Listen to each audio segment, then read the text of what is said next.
اللہ کے راستے میں سونا اور چاندی، ہیرے جواہرات، مال و دولت خرچ کرنے سے افضل عمل۔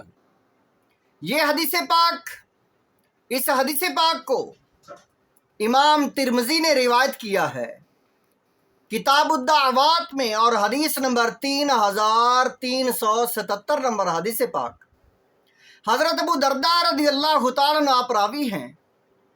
قال نبی صلی اللہ علیہ وآلہ وسلم، حضور علیہ الصلوۃ والسلام آپ نے فرمایا، الا انبئکم بخیر اعمالکم، فرمایا اے میرے صحابہ، کیا میں تم کو افضل عمل، سب سے بہتر عمل، وَأَزْكَاهَا عِنْدَ مَلِيكِكُمْ وَأَرْفَعِهَا فِي دَرَجَاتِكُمْ، اللہ کے نزدیک بڑا ہی ستھرا پاکیزہ عمل اور درجات کی بلندی والا عمل، کیا میں تمہیں ایسا عمل نہ بتاؤں؟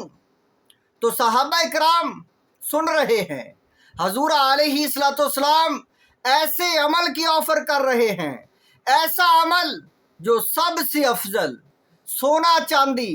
حضور علیہ الصلوۃ والسلام آپ نے فرمایا، وَخَيْرٍ لَكُمْ مِنْ إِنفَاقِ الذَّهَبِ وَالْوَرِقِ، سونا اور چاندی اللہ کے راستے میں صدقہ خیرات کرنے سے افضل عمل، اور اللہ کے نزدیک درجات کی بلندی والا عمل۔ یعنی اللہ تعالیٰ ایسے انسان کو بڑا ہی افضل و اعلیٰ اور بڑا ہی اچھا، اللہ تعالیٰ کے نزدیک وہ انسان دوسرے انسانوں سے درجات میں افضل، اللہ کے نزدیک اعلیٰ انسان بن جاتا ہے۔ وہ کیسا عمل ہے؟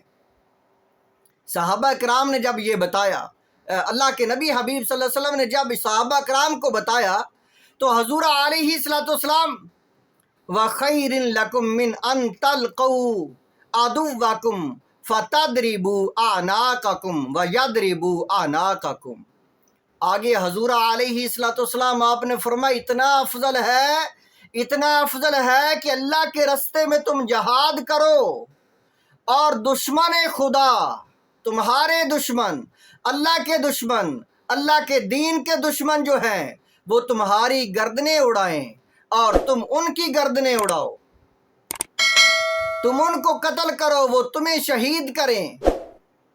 اس عمل سے بھی بڑا عمل حضور علیہ الصلوۃ والسلام نے جب یہ بتایا، تو صحابہ نے عرض کی، قالوا بلا، یا رسول اللہ ضرور بتائیں، ایسا عمل، اتنا افضل و اعلیٰ عمل، وہ کون سا اتنا بڑا عمل ہے؟ تو حضور علیہ الصلوۃ والسلام آپ نے فرمایا، ذکر اللہ تعالی، فرمایا اے میرے صحابہ، اللہ کا ذکر جو ہے وہ سب سے افضل عمل ہے۔